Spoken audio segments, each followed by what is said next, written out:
Bend the knee.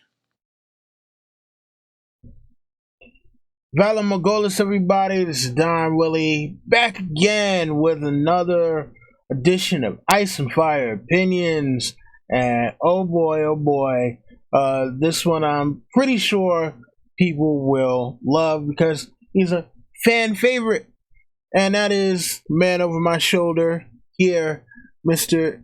Jaqen H'ghar of the Faceless Man. And this one was brought to you by the guys over at Way Off Topic Radio. Way Off Topic Radio. Sorry, it's Thursdays, man. You know how it gets towards the end of the week. Yeah, so man oh man, very interesting character, and there is a lot that we do not know about him. So, it's gonna be a lot of time speculating as to who he is and what he actually wants, so shout out to my man Frank from Way Off Topic Radio, and also Pez, and also shout out to the people in the chat right now. I see we got 007 Shadow Dragon, and of course my man Sir LT Giles from the Hypes Watch. Shout out to the Hypes Watch as always. And later on, I will post the link in the description because, this past weekend, we actually did a chapter breakdown with Rorist. You guys already know who Rorist is. I don't have to tell you about her. But we talked about Arya's second chapter in A Feast for Crows, which is kind of where we get an introduction to, well, not even really an introduction, but we get, background on the House of Black and White and more the Faceless Man. But we're here to talk about the guy who introduced us to the concept of the Faceless Man to begin with, and that is Jaqen H'ghar. So Jaqen H'ghar is a character that we first meet in A Feast for Crows. Why did I just say that? No, that's not right. Clash of Kings. Sorry, Feast of Crows. He shows up, but in a totally different way. So we meet him in the Clash of Kings, and he is part of the group that Euron is taking to the wall with, taking to the wall with Arya, Gendry, Hot Pie, Rami Greenhands. We also have Rourke and Biter. Now, the interesting thing about him was, or all three of them, because Jaqen H'ghar, Rourke, and Biter were all three taken from the Black Cells and given to Euron from the Night's Watch. Now, one of the crazy things about this whole situation is that Rourke and Biter were actually kind of scared of Jaqen H'ghar. Jaqen H'ghar sits kind of in the shadows by himself a little bit, and Rourke and Biter don't really go near him. It's like, they'll threaten Arya, they threaten all the young recruits of the Night's Watch, but when it comes to Jaqen H'ghar, they're like, we gotta leave that guy alone. So, we don't know much about him other than he has this weird way of talking. And when he's first introduced to Arya kind of, notices that even though he doesn't talk exactly like her water dancing teacher, Serial Pharrell, that he has a similar way of talking, and she kind of figures, okay, that must be how people from Essos talk. And it's not really a thing of just people from Essos. It's more of the people in the free cities, but more specifically Lorath and Bravos. So, he tells her that he's from Lorath, and that's why the way he speaks that, the way he does. Shout out to the other people who just joined the chat. We have Askai Verma, DJ, and of course my man Frank from Way Off Topic Radio, and also Ion Trone. Ion, I missed you last week. So it's interesting to see that, uh, during the attack when the Lannisters are coming for Euron and the other Night's Watch recruits, the cage or the transport where Jaqen H'ghar, Rogue, and Biter is on fire, and he's like, "Hey, look, please let me out. If you let me out, I will owe you a favor. A man will owe you a favor if you let me out." So at first she's kind of apprehensive because she knows that Rogue and Biter are fucking, crazy. But she relents, lets the three of them out, and finally, they get out. They survive the whole ordeal. They're taken to Harrenhal, and he approaches her and he's like, "Look, you stole 3 deaths from the Red God, and he is owed, 3 names. So if you give me any 3 names, I will kill them for you." And it's funny that,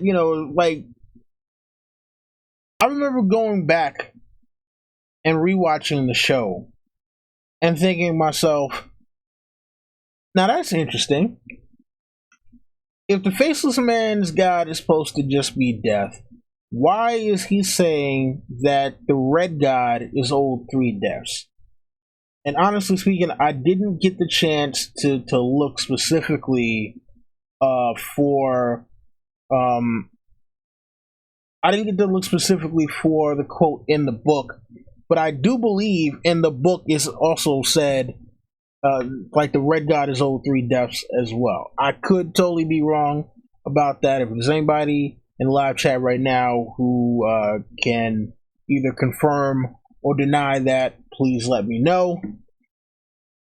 But I found that interesting because, that's not something that you really pick up on for, during the first watch, because you don't know anything about the Faceless Men the very first time you're watching or reading. So it's just one of those things like, okay, just on going back and observing and analyzing this. So, finally when Arya gets desperate, and in the show she's found reading some troop movements that Tywin once sent, and it's way different in the books because Tywin is not garrisoned at Harrenhal. But long story short, she gives a name to Jaqen H'ghar. In the show, it's Amory Lorch, and honestly, I forgot.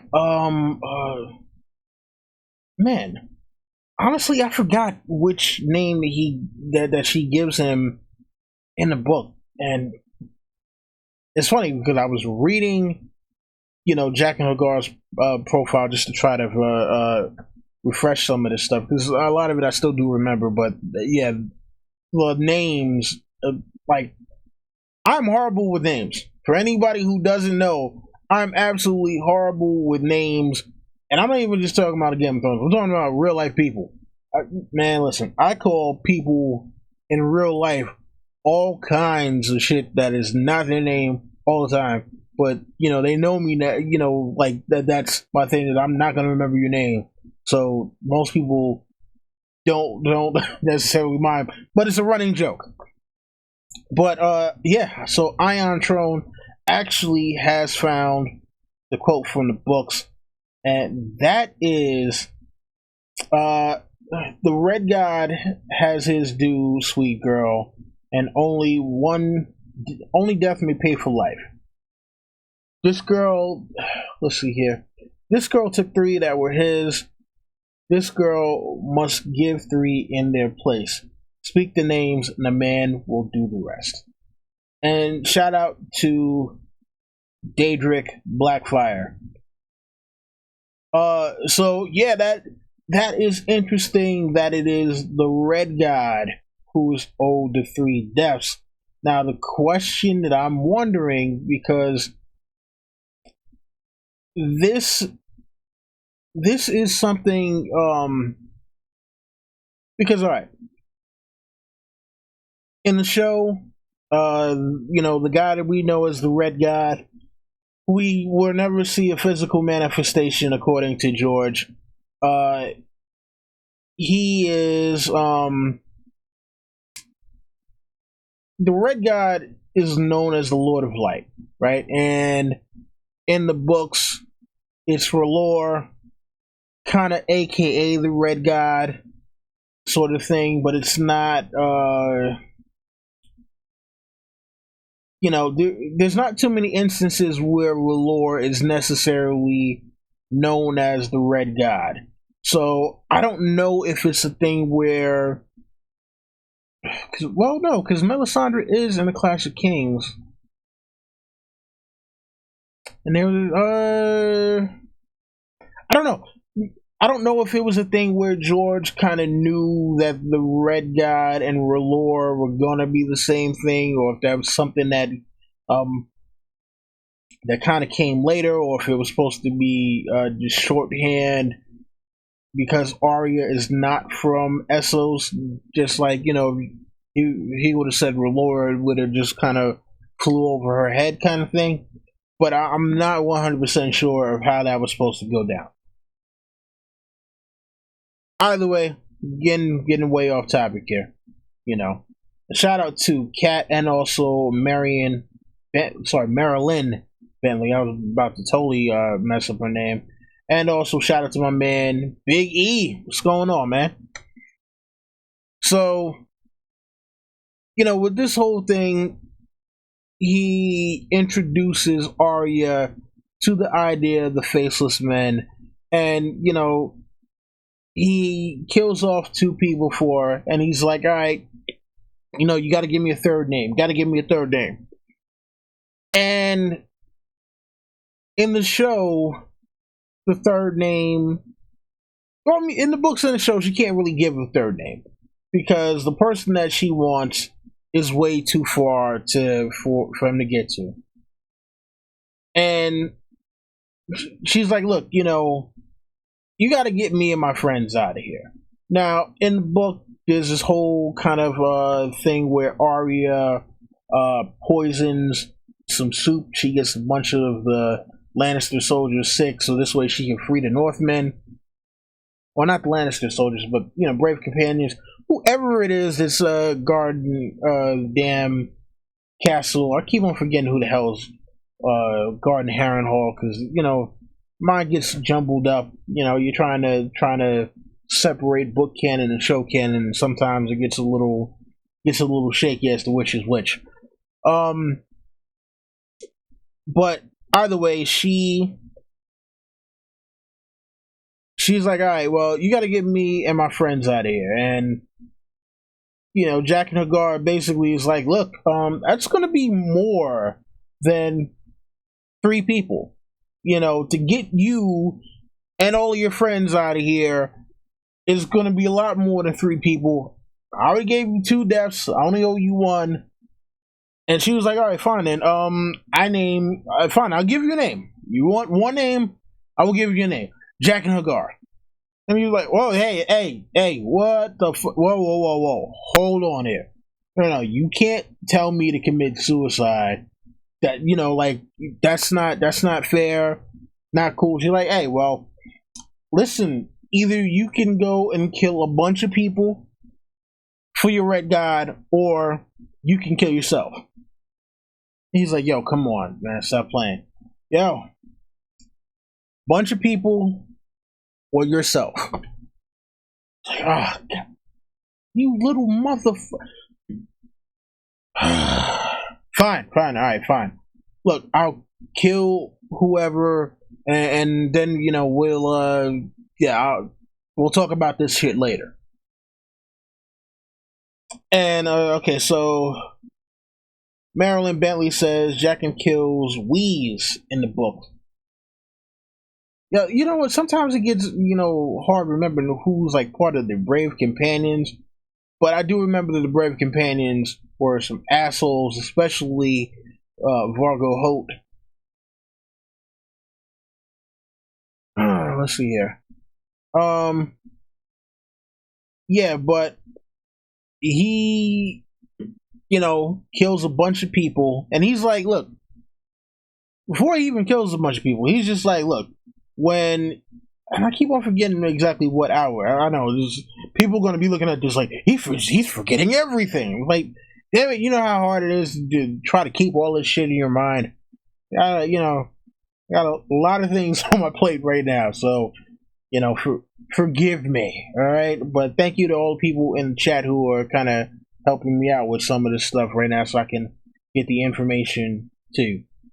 Oh, and shout out to Anthony Vasquez. I did your video last week, Hot Pie. So make sure to go and watch Hot Pie. But anyway, so he tells Arya, he's like, look, you and your friends, tonight, when I give you the signal, you just walk through the gate. Period, point blank. Don't do nothing, just walk through the gate. She's like, how am I just going to walk through the gate? Hey, don't ask any questions. You just walk through the gate. And as she is walking through the gate, she looks around and she realizes that there's a bunch of guards who are just dead. Dead.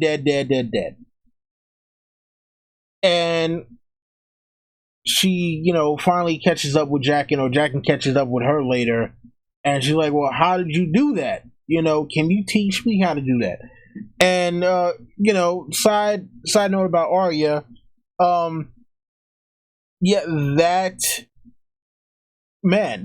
was pretty morbid that she's asking, how can I kill a bunch of people without getting caught like you just did? I just want you guys to think about that. Just think about that. It's just like she sees a bunch of dead guards who are like posted up and strung up in a way that if you didn't know any better, you would think they were still standing guard. And her thought is, oh, I want to be able to do that. Not, oh my God, this guy is the most dangerous person that I have ever met, and I should probably try to steer clear as much as possible. No, she's like, I want to learn how to do that.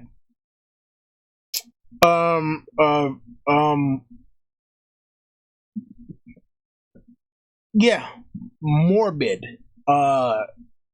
Morbid, to say the least. Wow. Yeah, sometimes when I'm doing this stuff and I have to like really think about like the things that people do in his book story, it's just kind of like that's really kind of fucked up. More fucked up than we think about, because when you're not sitting around analyzing it, you just look at it and you're just like, okay, this is some crazy thing that happened. Whoa, wasn't that crazy? And you sit back and you really like, wait, whoa. Why would somebody just, nah, man, that,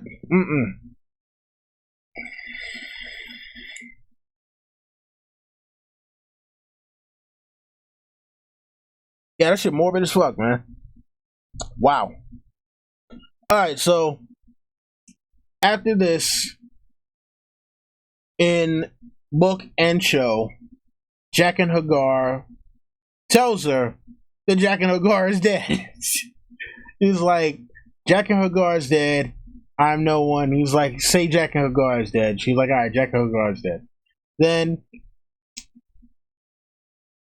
in the books, the way that it's described is basically he starts shaking his head, and like he distinctively in the book has like one side that's completely white and the other side is completely red. He starts shaking his head or whatever,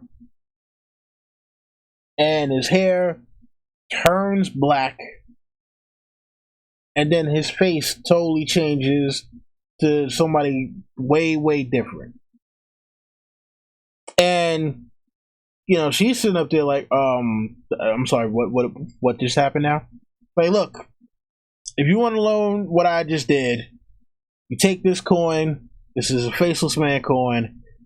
You find anybody from Bravos, say the words Valor Morghulis, and they will take you to where you can learn what I just did. And like, wow, crazy shit. Now the show was a little different. They didn't do, just the head shake trick.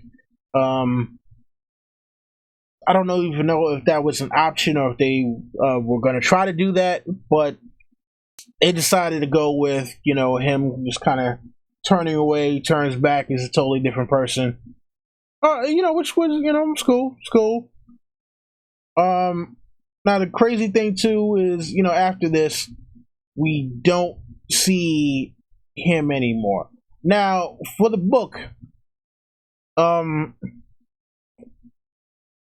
the next time we see Jaqen H'ghar, the guy that we think of as Jaqen H'ghar, is in A Feast for Crows.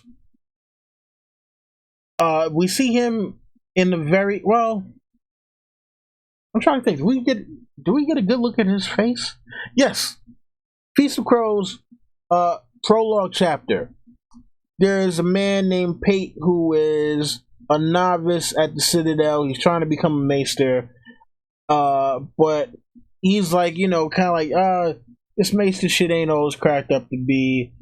I just want to, buy this one girl's virginity for like a golden dragon and then try to run away with her. But, him being a maester of the Citadel and him coming from a poor population, he doesn't have any money. So a merchant approaches him, and the merchant has the same face that we last saw Jaqen H'ghar with when he departed from Arya. And he's like, hey, look, there's a key that I need, and it comes from a specific guy. You go and get this key, and I will pay you a golden dragon for it. And shout out to Anything Digital and also Leslie Powell just entered the building.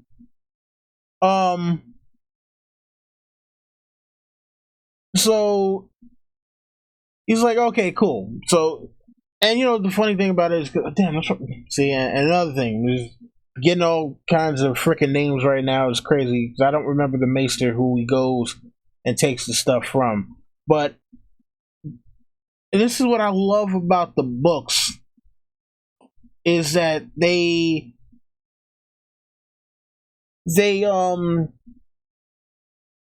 such detail, because when Pate goes into this Archmaester's room, there's like all these little items, and it's almost like a role-playing game. It reminds me of playing, like Final Fantasy or Knights of the Old Republic. Just these great fantasy RPG games where you discover these little trinkets, and it's like, oh, this little trinket here might connect to an older game, or it's something about a side quest or something like that. And Pate's looking for the key, and he's sitting there like, oh, okay, you go rattling off all of the items that's in this maester's chest. So finally, he gets the key or whatever. He brings it back to this guy who's, an alchemist. I said merchant earlier. I don't know why I said merchant, but alchemist. And the dude, gives him the gold coin. And so Pate goes, he bites the gold coin because he's like, yeah, for whatever reason, he's seen other people do that, and he thinks, oh, that's how I know. Like that's supposed to be able how they damn. Why can't I talk right now? People bite coins, and somehow that's supposed to be able to tell if it's real or not by them biting the coin. Listen, I don't get it. By the way, the coin has poison on it. Pate winds up dying, and then the next time we see Pate is in the A Feast for Crows epilogue. And you're like, wait, hold on. We know Pate is dead. And so now we're like, oh shit, hold on. This is Jaqen H'ghar, who's just taking Pate's face. He's got a key that opens like all the secret shit in the Citadel. What is it that he's looking for?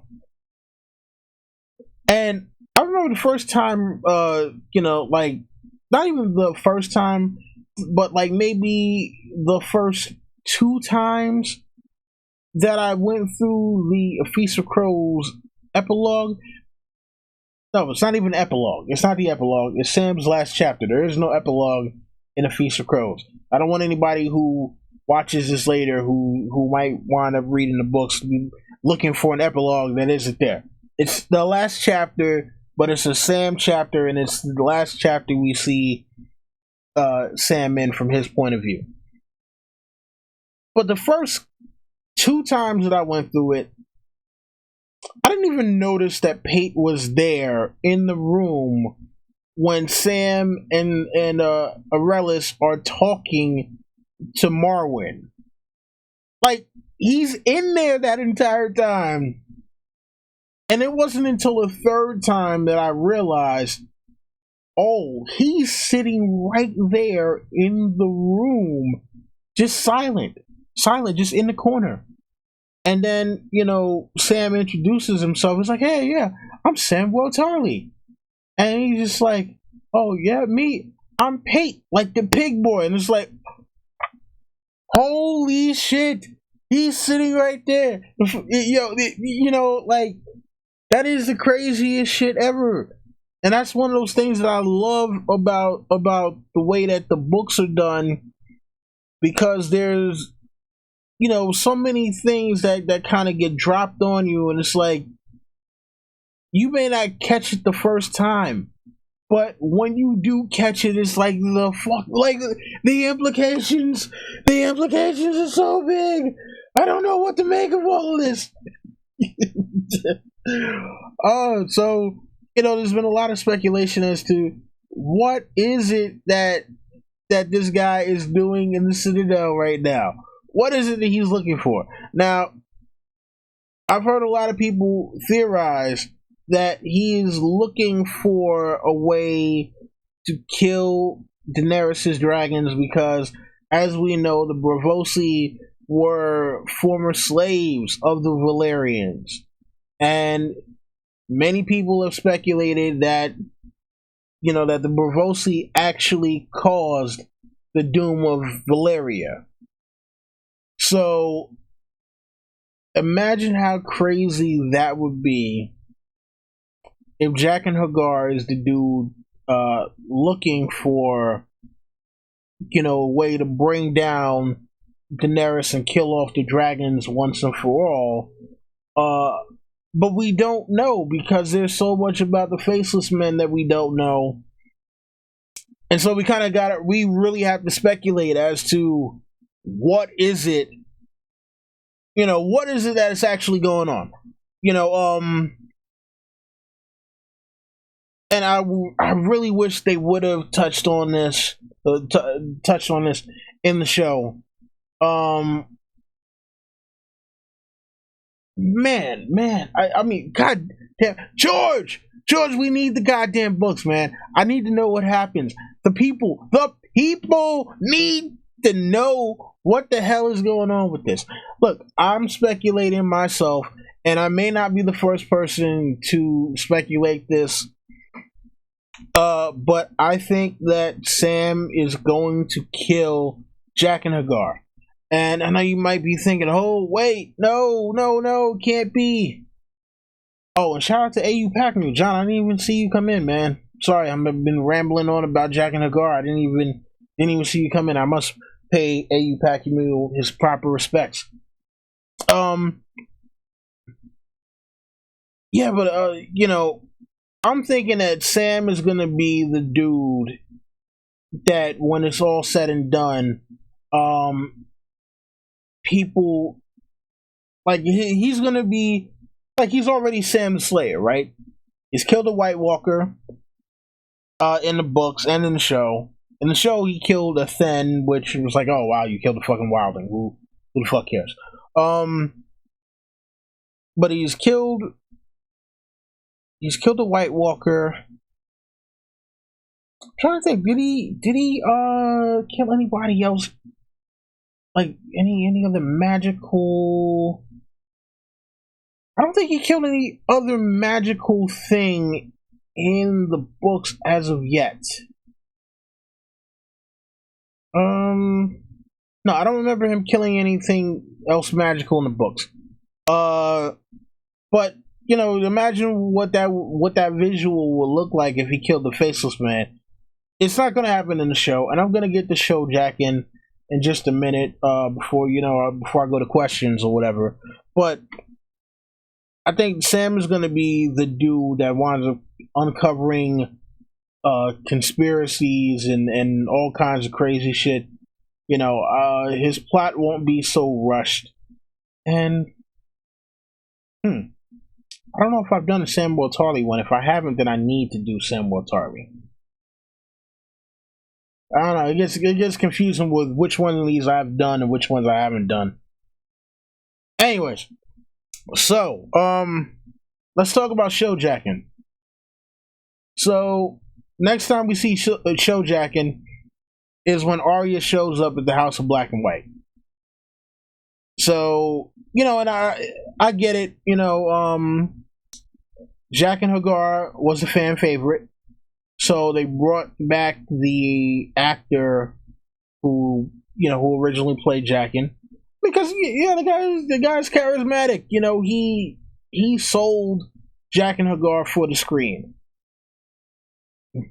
So you got to give him his due there just for an amazing job. But the only problem now with the TV version of Jaqen is they gave him practically nothing to do. You know, he's Arya's mentor, but he's Arya's mentor. He's the mentor to this other girl, the waif, and for whatever reason, they have this adversarial, antagonistic relationship, and I absolutely have no idea why.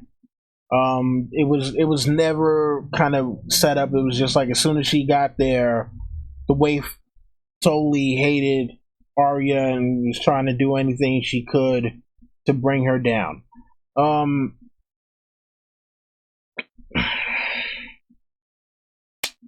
Now I don't know if we're gonna see Jaqen H'ghar again because at the end of season 6, he let Arya go after Arya defeats the waif, and it's funny because he sends the waif after Arya fails a mission, kind of as a matter of fact thing. It was like, yeah, I sent her after you, and then when she's like, yeah, well, I killed her, and here's her face, he kind of grinning like, you did good job there.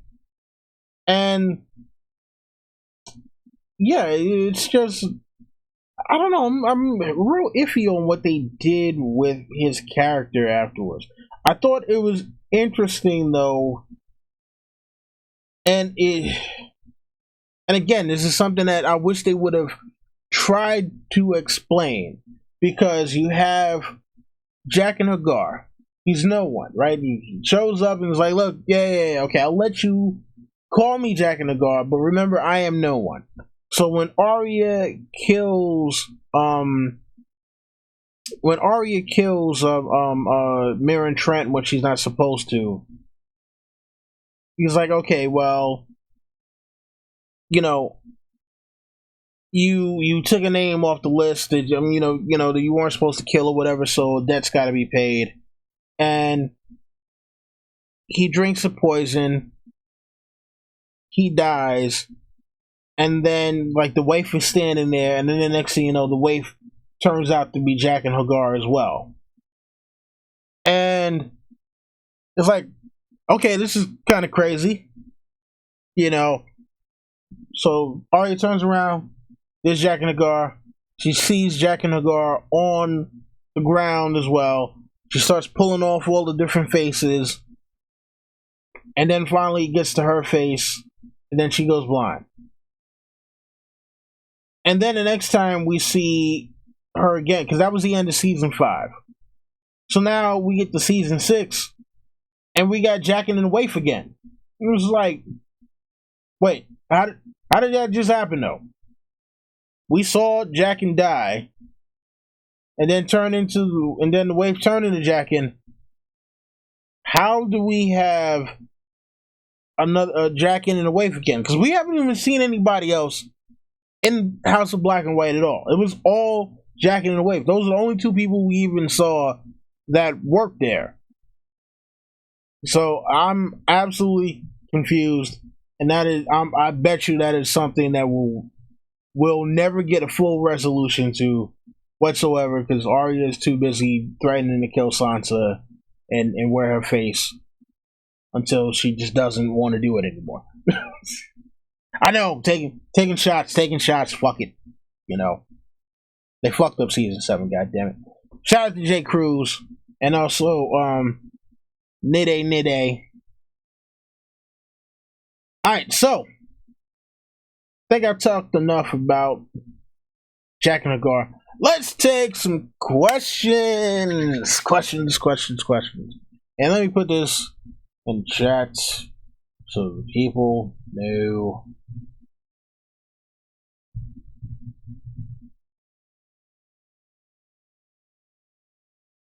Okay.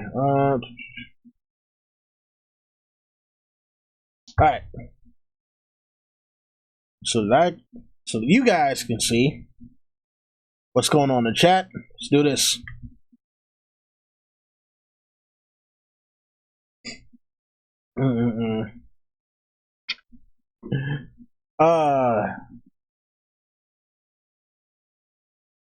Hold on. Just right there. People probably been looking like, damn it, he's just in a lull. Sorry, I'm typing right now. I gotta make sure the people who are here live,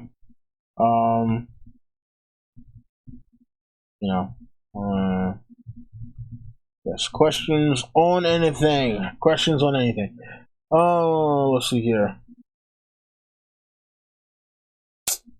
Biggie is saying that Feast for Crows prologue showed us that Jaqen can kill someone and take his or her face right there. This is true.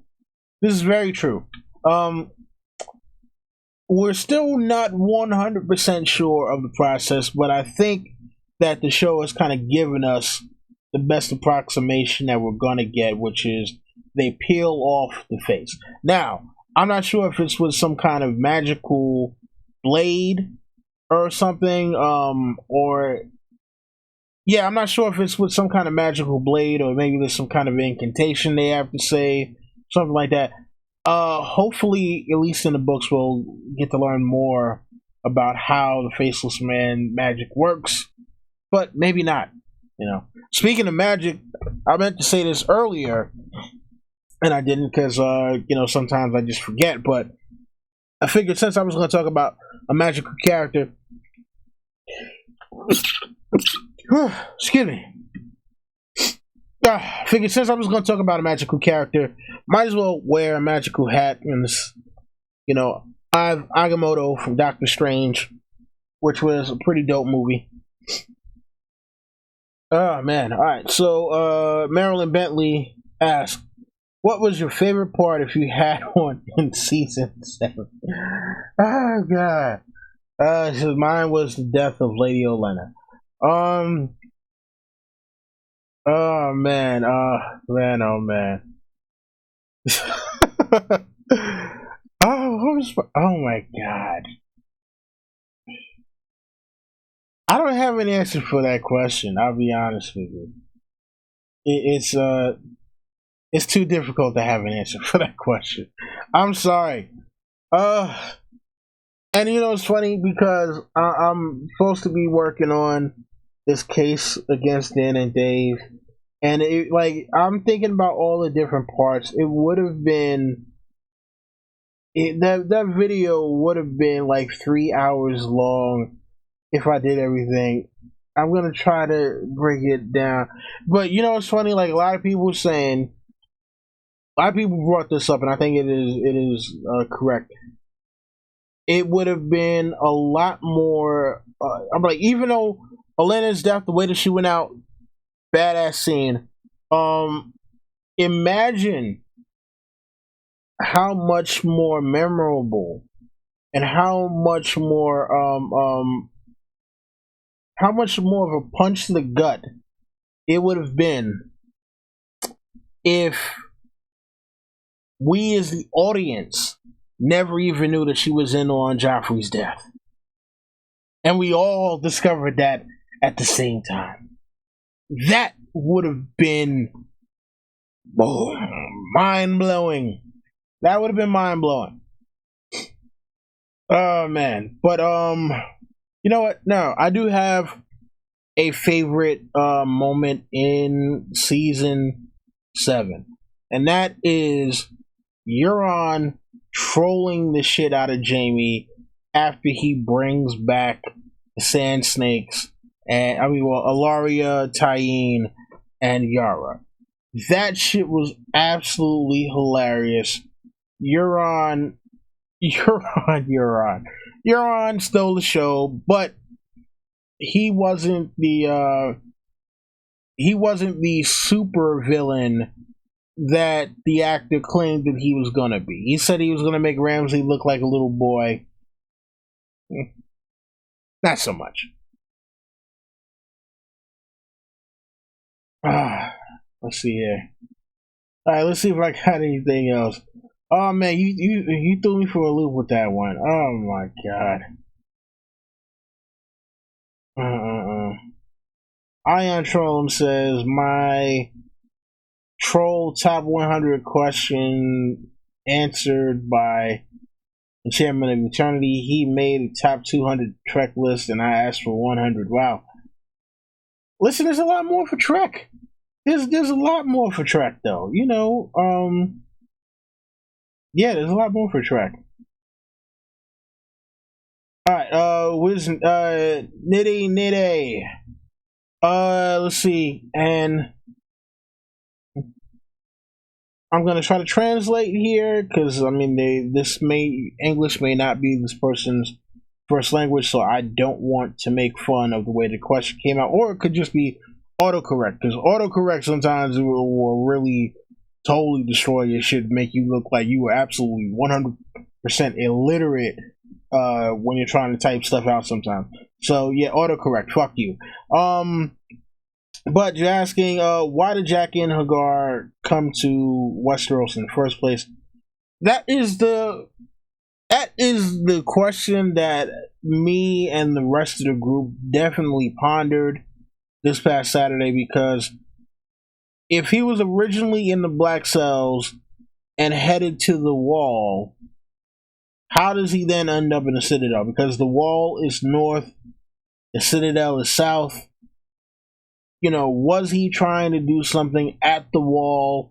How did he get the name Jaqen H'ghar, or the identity of Jaqen H'ghar? Because when Arya goes to the House of Black and White and says Jaqen H'ghar is the one that sent me here, the kindly man is like, yeah, I don't know who the fuck that is. So yeah, honestly speaking, I really don't know. I have absolutely no idea what is the deal with Jaqen H'ghar, like why he originally came to Westeros.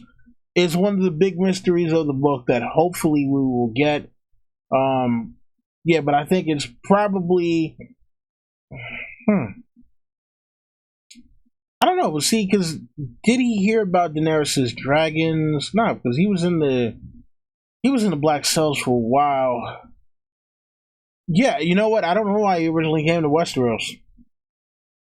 I have absolutely no idea. I am lost on that one. 100% lost. Can't be found.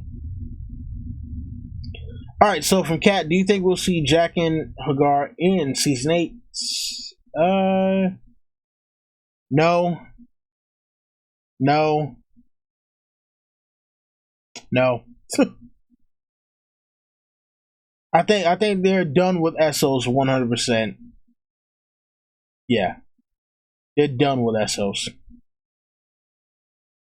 All right, so from Jaqen H'ghar, what's going on, man? Do you think Jaqen killed Balon Greyjoy? I mean,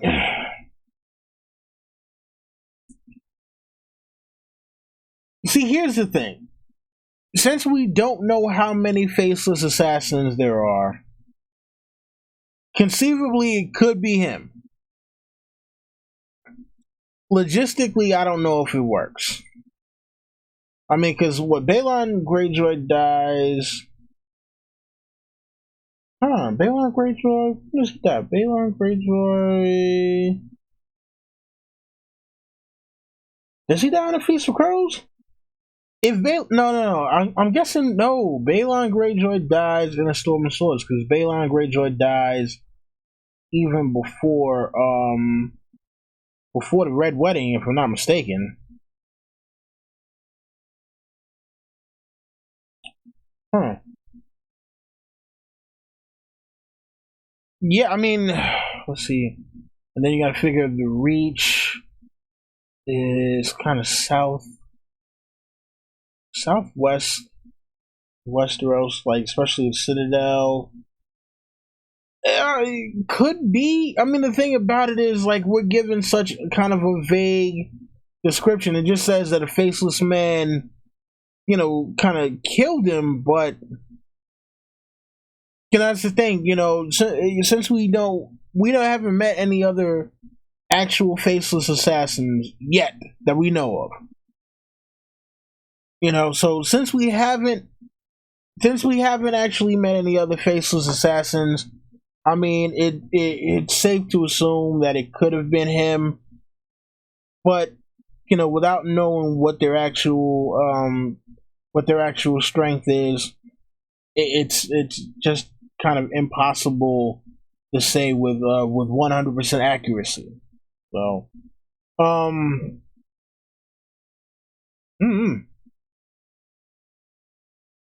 I have no idea. That is a good question, though. That is a very good question. Hopefully, we will get a damn answer to it sometime, before we all get old.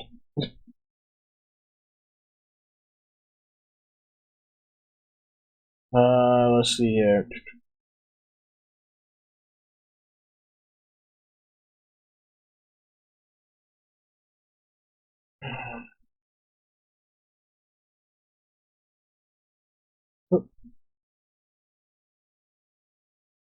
Okay, what the hell?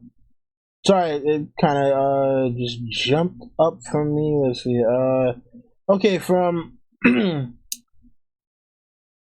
Akshay Verma.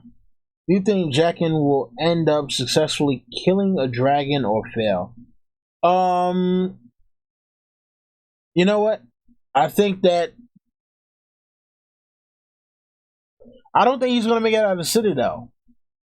I don't think that Jaqen H'ghar makes it out of the Citadel. I think that with the way that Aurelius, come on, we already know that's Sorella Sand. With the way that her and Sam are gonna kind of be close and also hanging out with Jaqen, probably Sorella is gonna be like, something is up with Pate. Pate is not the dude that I knew before. We should follow him. We should find out what he's up to. Faceless Man is gonna wind up trying to kill Sorella, and Sam is gonna kill Jaqen H'ghar. So I don't think Jaqen H'ghar makes it out of the Citadel whatsoever. So no, I don't think he doesn't even get to implement the plan to try to kill a dragon.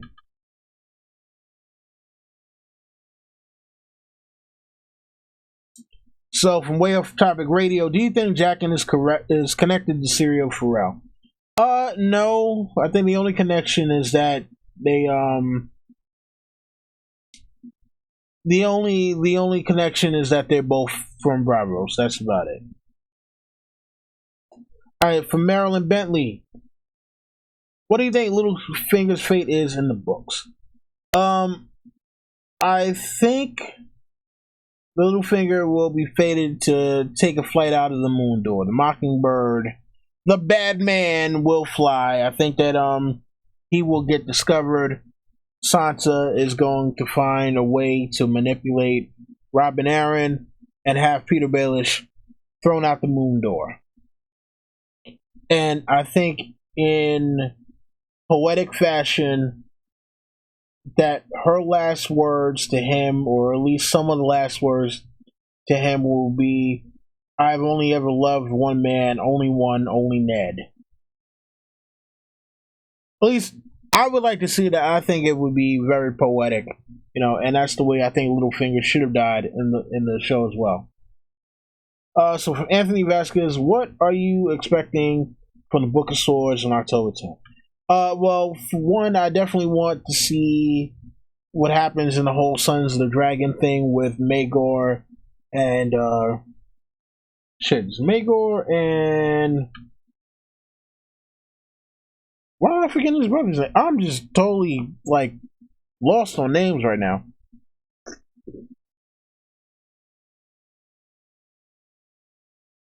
Should have had a blue or a red cup instead of a green cup, but whatever. Yeah, I want to see. Oh, was it Aenys? Aenys. Yes, Aenys, Targaryen, and Maegor the Cruel. I definitely want to read that part. I want to see what else is in the Book Swords too. I don't want to because that would be kind of messed up if people bought those books and the only stories they read in there were the George R. Martin part. So for everybody out there, make sure to go pick up the Book of Swords. And look, if you're really into fantasy, support fantasy writers. George is not the only one out there, so go check out what other fantasy series that might tickle your fancy. Do it. All right. Shout out to DJ 11 in the building. Let's see here. Leslie Powell. Will the Iron Bank use faceless men to kill Daenerys next season? I don't know that the Iron Bank is coming back. I mean, they got their money already, so, and it might cost them way too much money to hire the faceless men, because remember, killing someone, the prices vary depending on who the person is. You're talking about the last Targaryen, possibly the last Valyrian in the show, with, from what they know of, 3 dragons. That's going to cost, that'll probably bankrupt the Iron Bank just off of those terms alone. It's like, you want me to kill the last Valyrian, rightful heir to the 7 kingdoms, that has 3 dragons. Yeah, that would probably bankrupt the Iron Bank. The faceless men would become the Iron Bank at that point. It would cost them way too much money. You know what? Look, as long as he doesn't come back across the narrow sea, let them have at it. Let the rest of them deal with that bullshit. Not us. But yeah, absolutely great question. And I don't know why. For some reason, this thing is starting to hide some comments. Let's see here.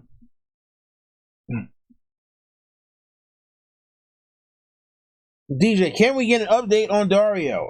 The update on Dario is, right now he is banging as many women as he can, hoping that one of them will ever top the Dragon Queen.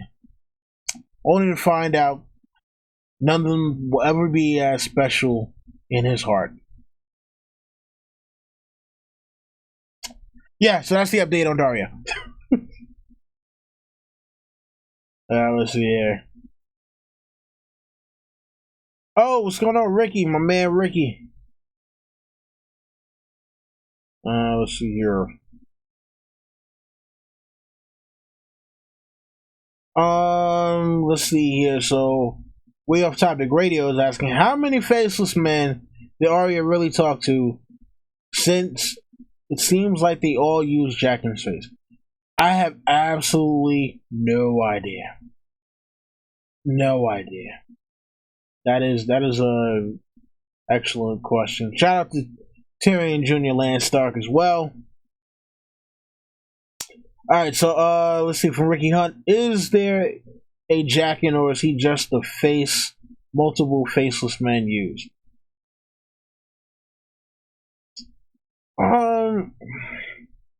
Man, I'll be honest with you.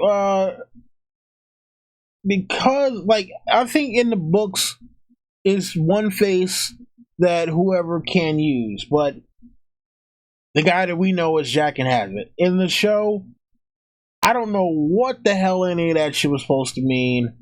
Because they didn't really explain it. Just like, okay, I'm no one, who's everyone, who's no one, who's everyone. Got it? Okay, good. And I'm like, yeah, I have no idea what that shit means.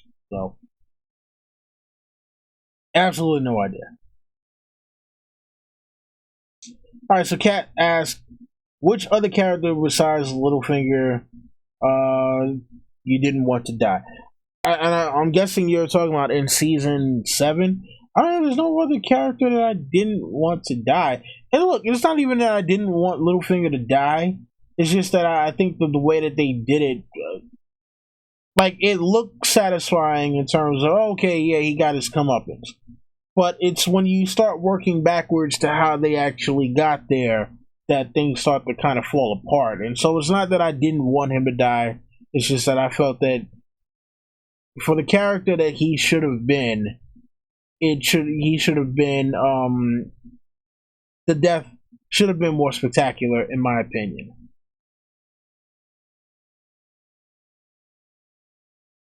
Let's see. Alright, from Ricky Hunt. Is the book Jaqen was after in the Citadel the same book Tyrion takes from Winterfell because it is so rare? That is a good question.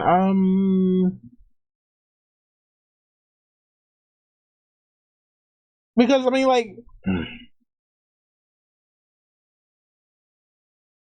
we don't exactly know what book. I think is it the Death of Dragons? You know, there's, I don't know, I gotta look up, books and stuff and, what's missing and who has what. Because, again, this is kind of like a good RPG where it's certain characters have these special items or whatever, so, you know, yeah, that is that. I don't know. I mean, see, this is part of the reason why the Maesters is so fucked up, because the Maesters, there shouldn't be a such thing as a rare book. Even now, there are rare books in this world. There shouldn't be a such thing as a rare book, period, to me. You know, I think if people want to learn something, anyone should have full access to it. I mean, but now, don't get me wrong. You know, you don't want everyone with the knowledge of how to make, deadly weapons of mass destruction. But in terms of regular, historical things, art, science, stuff that is beneficial to human beings, everyone should have the knowledge of how it, how to do these things. But obviously, whatever the faceless men are looking for is not going to be something that is beneficial to anyone but the faceless men. So, yeah, I don't know. I gotta go and look and see what book it is that Tyrion borrowed from the Winterfell library before it got torched. Okay, so for Marilyn Bentley, do you think we will ever find out the Recitarians want? No, we are not gonna find out. You know, the Recitarians joke about the honeycomb and a jackass and a brothel. Nah, never happening. All right, so let's see for Ricky Hunt. Ricky Hunt just came in blazing with the damn questions, man. Let's see here. Will Jalabhar Joe ever get his kingdom back? Will he be important in any way? No. Next up from Way of Topic Radio, Jaqen H'ghar has so many connections with unanswered questions that they all can't be coincidental. No, of course not. You know, no, there's absolutely no coincidence whatsoever to anything that he is doing. Um, yeah, no coincidence at all. It's just what do they all mean? You know, like trying to put this stuff together sometimes is hard because it's like a puzzle with missing pieces. You know, and so that's the crazy thing. Oh, DJ, I almost skipped over your question by accident here. Who is this in this? Who will put the flaming sword through her heart? I mean, look, if you believe what Tony Teflon has said, then it will be Daenerys Targaryen. And you know what's funny? I was looking at or listening to Lucifer Means Lightbringer LML, listening to his podcast and the whole one of his podcasts, and he was talking about how it was like Azor Ahai was not a good guy in his opinion. He was like he thinks that Azor Ahai was actually kind of a villain because he's like, look, you know, he gets a sword, right? Or he makes a sword, tries to temper it in water, it shatters. He makes a second sword, and he goes and stabs it through a lion's heart, and it still shatters. And then after that, he makes, you know, forges for 100 days and 100 nights, and then calls his wife and stabs her in the heart, and it breaks the moon. He's like, does that sound like a good guy to you? I'm like, yeah, that sounds pretty fucked up right there. That really does sound kind of fucked up, man. Like, you know what? Yeah, he's got this sword that he, you know, in order to temper the sword. Now, like, I don't know if any of you, if any of you out there ever watch the History Channel, but I do, and there's a show that comes on Tuesdays, at 10 o'clock Eastern, called Forged in Fire, and the whole show is, you know, they got blacksmiths and they come and they make historical weapons or whatever, right? So, you know, they're pounding away. They put the sword in the forge, and the sword get, you know, red. I'm talking about like red as his Daredevil logo, but like, you know,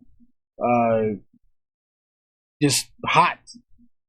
And whenever they go to quench them, they quench them normally in oil. And it's funny because, you know, anytime you see a TV show or movie, whenever you see someone quenching a sword, they're normally quenching it in water. So I'm wondering, okay, well, oil is still kind of a pretty new thing, and I'm going to say maybe past 150, 200 years max that people have been using oil on the scale that we use it now. So then the question is, were they using water? And if they were, like, how many swords were shattering? Because in Forged in Fire on the TV show, anytime they see someone about to use water, like, oh my god, don't do it. And every time they quench their swords in oil, you wind up getting this big flame. I mean, like the whole, you know, thing lights on fire and they got to sit there and they got to hold it in until the flame extinguishes. So it's just kind of crazy. But yeah, back to what I was saying. You know, LML was saying that you know, this guy is not a good guy. Everyone's thinking that he is, you know, the savior from the long night or whatever, and like, nah, I don't think he's a good guy. Like, in fact, he might have actually brought on the long night. So, and by killing his wife, just to bring it all the way back around. Let's see here. Oh, listen. Sorry, Marilyn. I didn't mean to like skip. It was just that whole honeycomb and the jackass and all that shit. But do you think we'll ever find out what Varys heard in Flame? We better, because they it's not that they made a humongous deal, but I mean, like, you don't purposely go out of your way to draw attention to something like that and then never ever give us the reveal of what it was. Yeah, listen, I'm gonna say it like this. That's one of those things that if they brought that up in the show and literally just never, paid it off, fuck that. I'm going to make a video of me, fucking curb stomping the shit out of all my Game of Thrones Blu-rays. Just, tap dancing, Michael Flatley all over that shit, man. Fuck that.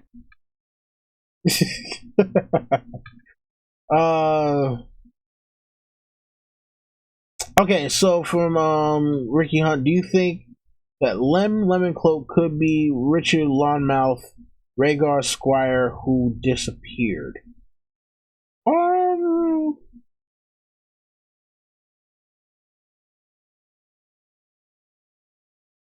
Well, see, here's the thing, right? So Richard Lonmouth, like, how old was he when he was his squire, and how old is Lemoncloak? Because you got to match up ages, and the thing about it is, with Lemoncloak, I mean, like, if he's Richard Lonmouth, right? I mean, is he on, like, the deepest deep cover mission ever? Because the Brotherhood Without Banners are Robert Baratheon loyalist. So he'd have to be on the deepest of deep cover missions trying to root out Robert Baratheon loyalists at this time if he happened to be Lemoncloak. Unless he's just like, fuck it, I gave up on Rhaegar and everything having to do with him, so I'm just gonna take on this new name and just pretend like I was never Rhaegar's squire. Which would be kind of fucked up,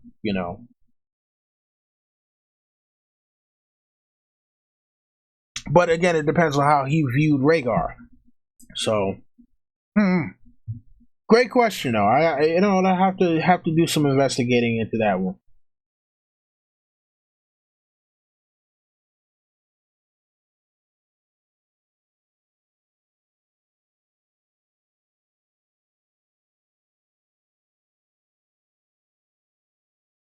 And you're right, Biggie. Yeah, Man at Arms, Reforged, did make Euron Greyjoy's axe.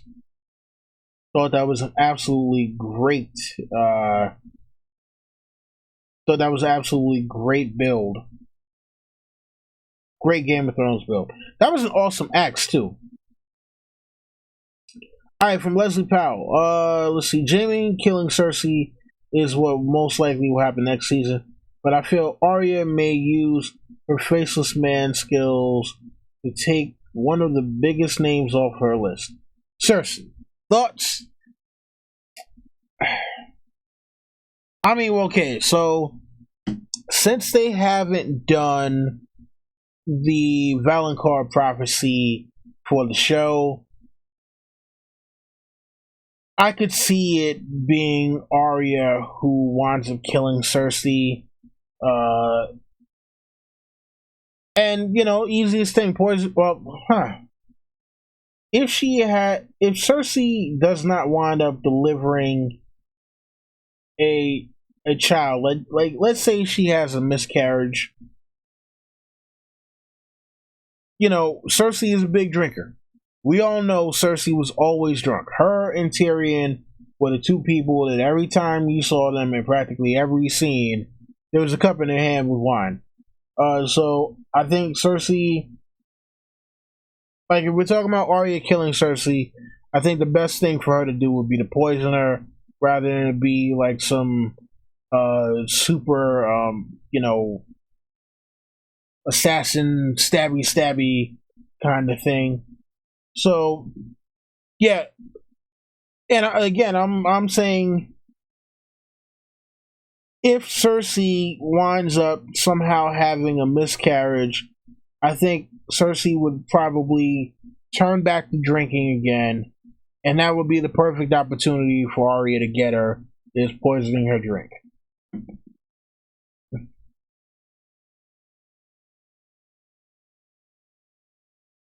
Yeah, you're absolutely right, Iron. Warhammer to the Blu-rays. Shout out to Joe Swag. Oh yeah, and shout out to everyone who's gonna watch this later too. There've been a couple of comments that I haven't gotten a chance to answer yet.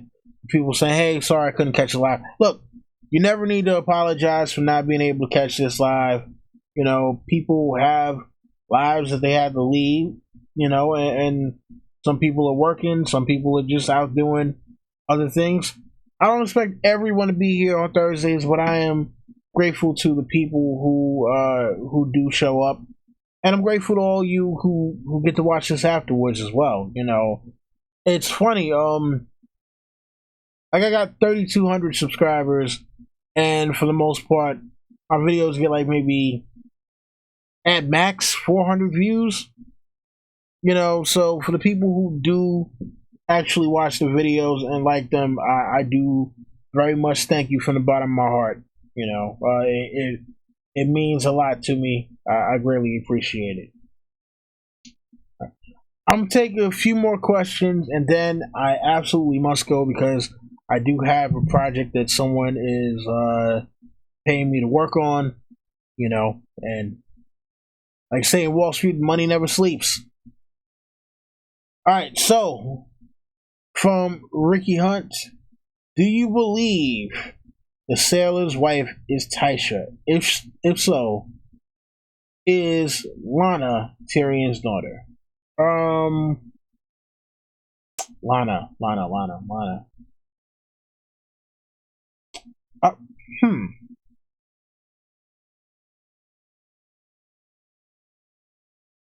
Um.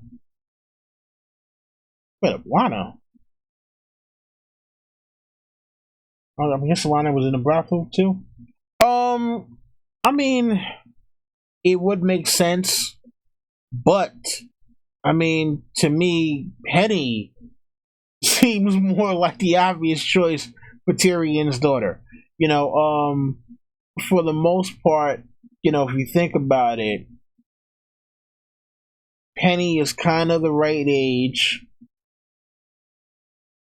and also, there's the fact that a lot of times, like at least in the real world, dwarfism kind of runs in the family. So, like, if you have one person who is a dwarf and they get involved with someone else, even if that person themselves that they get involved with is a dwarf, if there's a history of dwarfism in their family at any point, then that can show up in the children. So yeah, that's I don't know. But as far as I know, like I'm trying to remember Lana now. Yeah, because a Feast for Crows. No, that's not a Feast for Crows. That's Dance with Dragons, right? Yeah, Dance with Dragons was dense, and no, but no, Sailor's Wife. Sailor's Wife was a Feast for Crows because that was the chapter with either Sam or Arya's chapter. Shit, I gotta go back and reread that stuff, man. A lot of dense stuff in there. Because I know the sailor's wife. It was like, yeah, if you marry me for a night or whatever. Well, I don't know. I gotta go back and reread that. That's it's a lot. It's a lot. You know. Man. Oh man. Anyway, look, folks, I do have to go. You know, child prostitute. Yeah, I gotta go, Ricky. I gotta go back and read that whole thing with Lana. Yeah, like I said, yeah, those two books are densely packed. So sometimes some of the smaller details do get lost unless you're doing like a chapter reread and you go back and you just kind of pick up on certain things. But I remember the deal about the sailor's wife, but I totally forgot about the daughter, and I'm trying to recall that, and it's just like drawing a blank. But yeah, like I said, I gotta go. Yeah, listen, guys, I will talk to you next week. I'll be back. Craster. Yeah. And look, rate, comment, subscribe, share, tell your friends, and come back for more. I spend my time. This is Don Willie saying Wiley the Harris. I really, really gotta go. Sorry.